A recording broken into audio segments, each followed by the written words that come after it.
Okay, welcome back. Today we're going to finish up our discussion of simple machines, and we'll be starting off with the inclined plane. It's description of sloping surfaces that reduces the amount of force required to do the work. In the IMA, an inclined plane, and it's like we said with all of these, it's the length of the big part divided by the length of the small part. So in this case, it's the length of the slope, which is the effort distance, divided by the height of the slope, which is the resistance difference.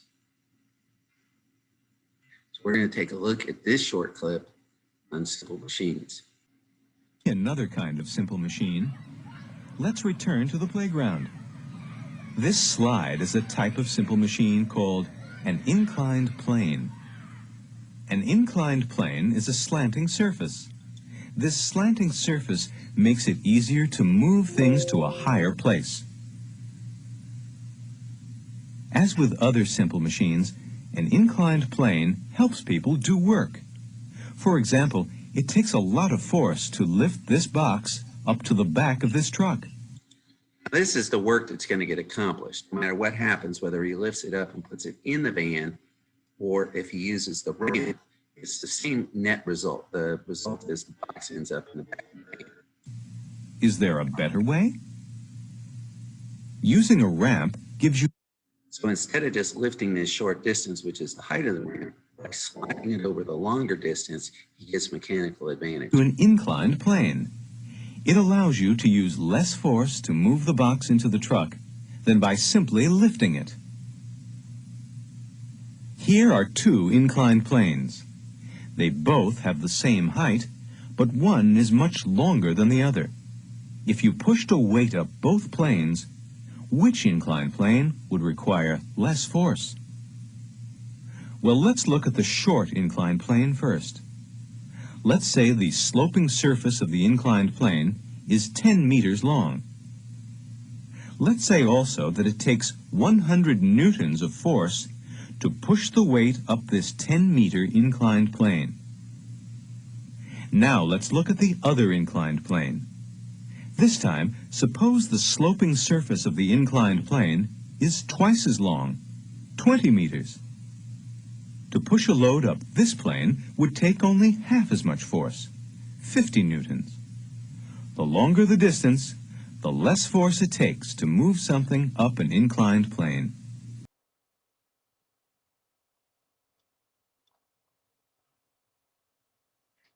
Okay, so as they showed in that video, less force is required. The ramp is longer and less steep. The longer distance means that you get to use less force.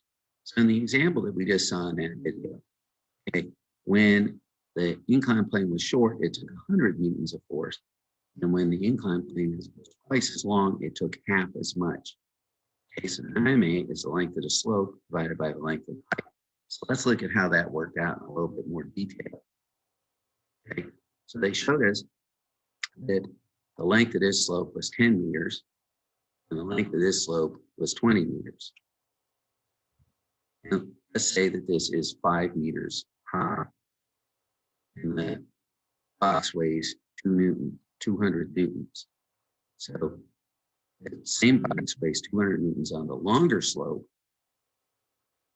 and here we push with a force of 100 newtons. And here we push with a force of 50 newtons.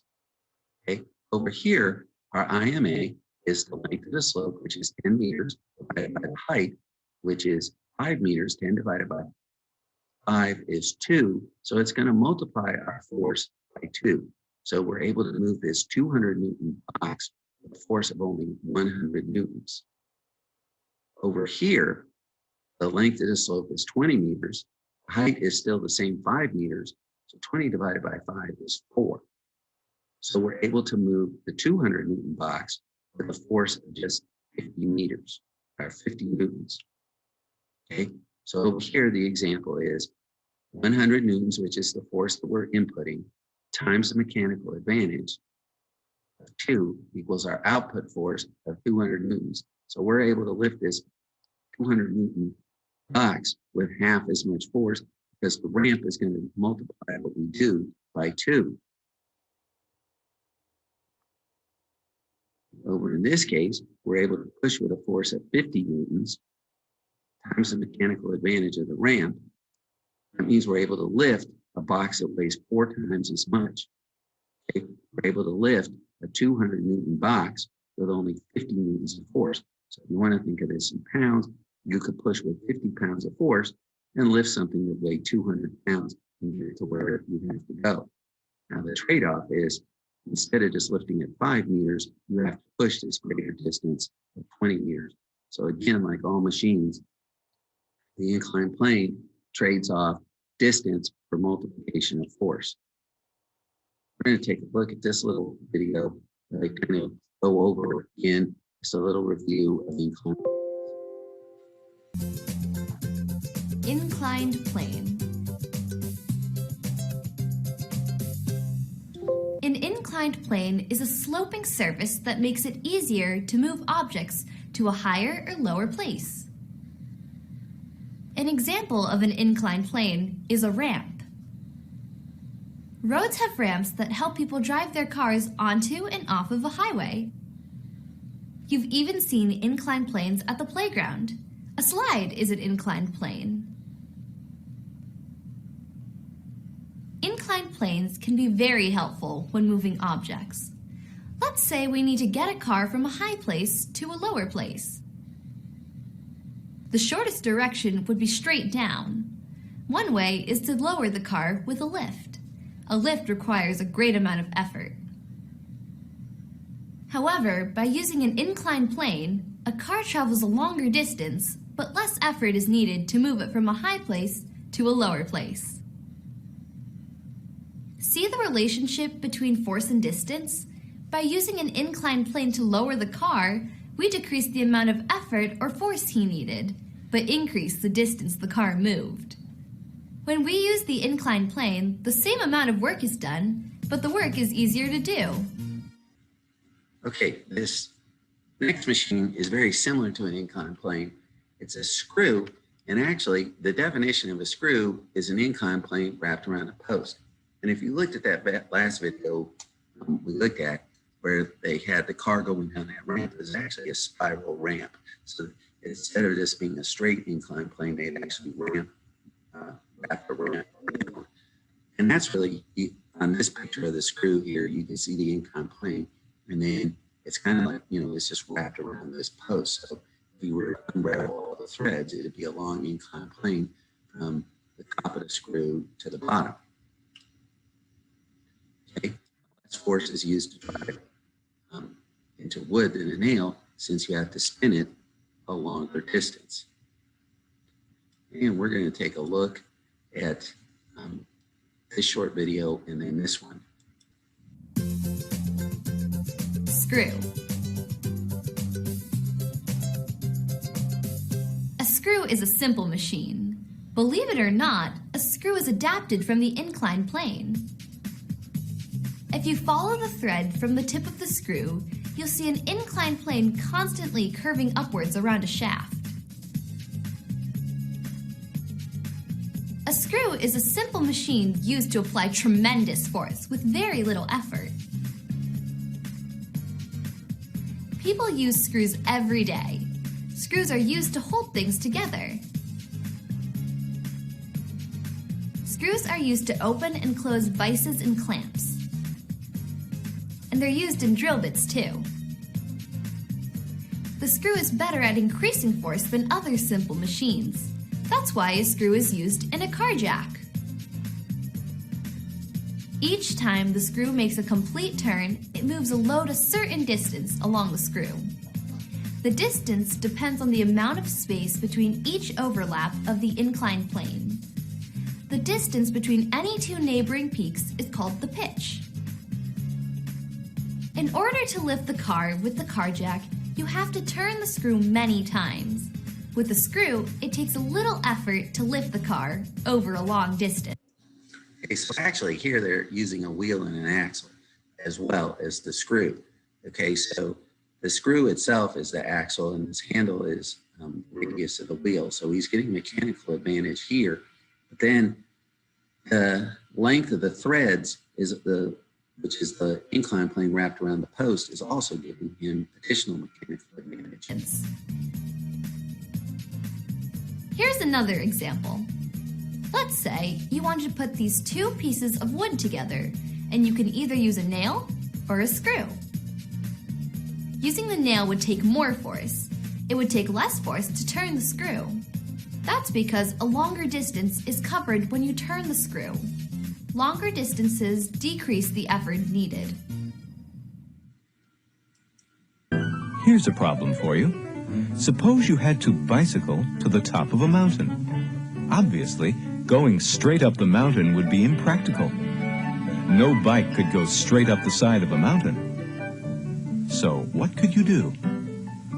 Well, you could build an inclined plane, but it would have to be very long, and it would have to start a long way from the base of the mountain. This might be a very expensive and impractical solution. But there is another way. There is no reason why an inclined plane has to be straight. What if you wrapped an inclined plane around the mountain? This is, in fact, how most mountain roads are built. They wind around the mountain rather than going straight up the mountainside. Does the way the inclined plane winds around the mountain remind you of anything? Look at this common screw. A screw, in fact, is really an inclined plane wrapped around a post. The screw is another type of simple machine. Some screws, like wood screws, have sharp points. The winding edges are called threads. When you twist the screw into a piece of wood, the threads grip the wood very tightly. Because of the winding threads, you have to turn the screw a greater distance than if you were to push it straight into the wood.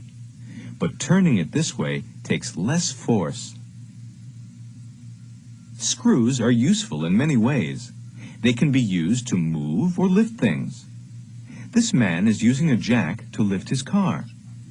If you look closely, So remember, the inclined plane, the mechanical advantage is the height of the slope, which would be the length of this screw, times divided by the length of the inclined plane. So it would be the length of the inclined plane, which would be like if you were to take measure around this screw and found the length of all the threads. That would be the length of the slope, and then the height of the slope would be the length of this screw. So that's his mechanical advantage, is the length of all those threads divided by the height of the screw. So the more threads and the closer they are, the more mechanical advantage you get. That's why in these car jacks, the threads are so close together. you can see that the jack includes a kind of screw that makes it possible to lift the car with less force. Now, this next simple machine is a wedge. And I want to take a look at this short clip, and then we'll talk a little bit more about the wedge. Wedge.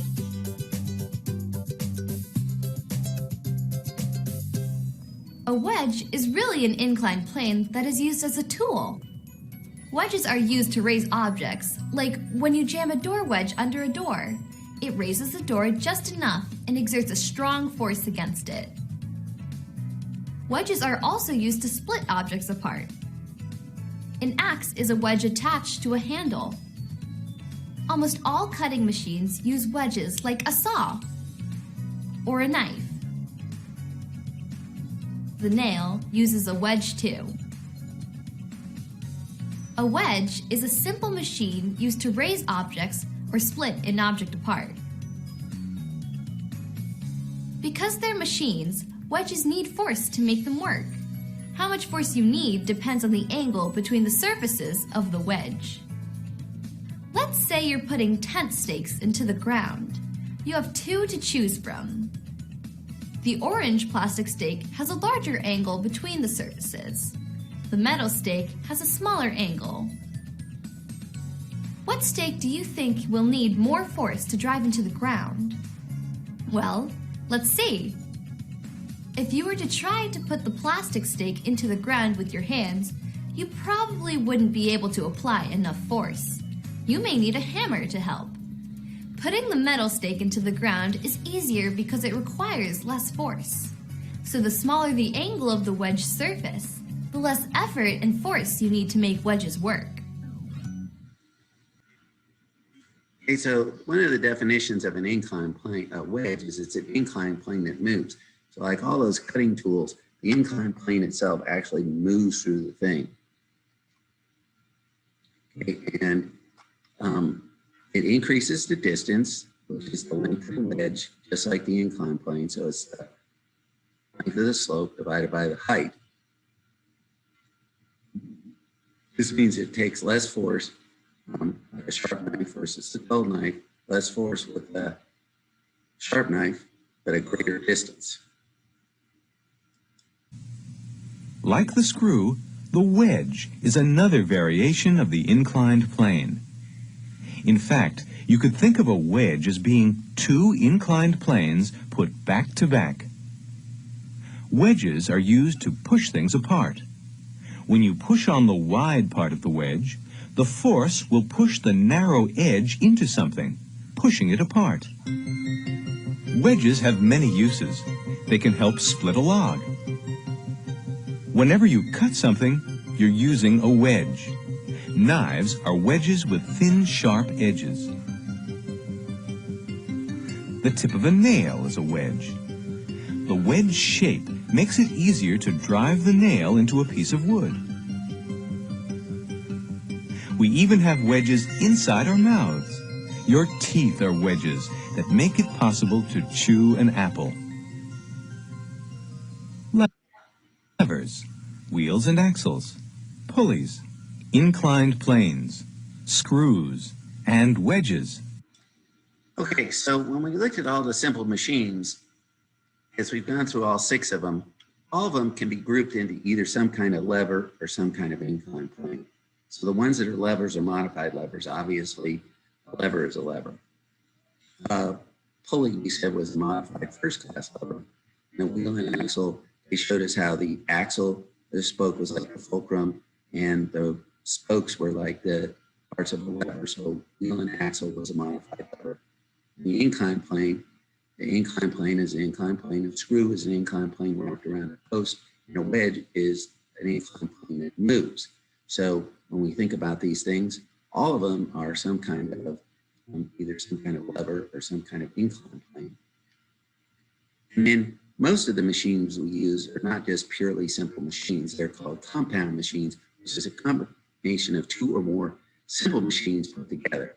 Examples of car, tractor, airplane, almost everything we use is really some kind of a compound machine. I want to take a look at this last little part of this video, and we're going to do a little bit of review and look at some examples. Look at the sharp, pointed bows of the canoes. They help the canoes cut through the water. Can you tell what kind of simple machine a canoe's bow is? The wedge shape makes it easier for the canoes to cut through the water. Here's another boat. It is an example not only of a wedge, but also of another kind of simple machine. Look at the oars. Do you know what kind of simple machine the oars are? The oars are levers. What kind of simple machine helps raise this shade? Do you see how a pulley is used to raise the shade? What about these scissors? Are there simple machines in these scissors that make it easier to cut paper? If you answered wedges, you would be right. Each blade of the scissors is a wedge. But you might also have answered levers. The scissors are 2 levers joined in a single fulcrum. Many of the things we see around us are made up of several types of simple machines. Take a look at this drill. One part of the drill is in the form of a screw. But the drill also has gears that are a type of wheel. Machines that consist of 2 or more simple machines are called compound machines. This bulldozer has parts that include wedges, levers, wheels, and screws. Compound machines can have many parts that work together in ways that may not be immediately clear. But no matter how complicated different machines may appear, every machine is made up of combinations of the 6 simple machines that we have looked at in this program. Okay, we're going to leave off here, and I want you to answer these questions, and then when we come back next time, we'll go over them and we'll pick up from here.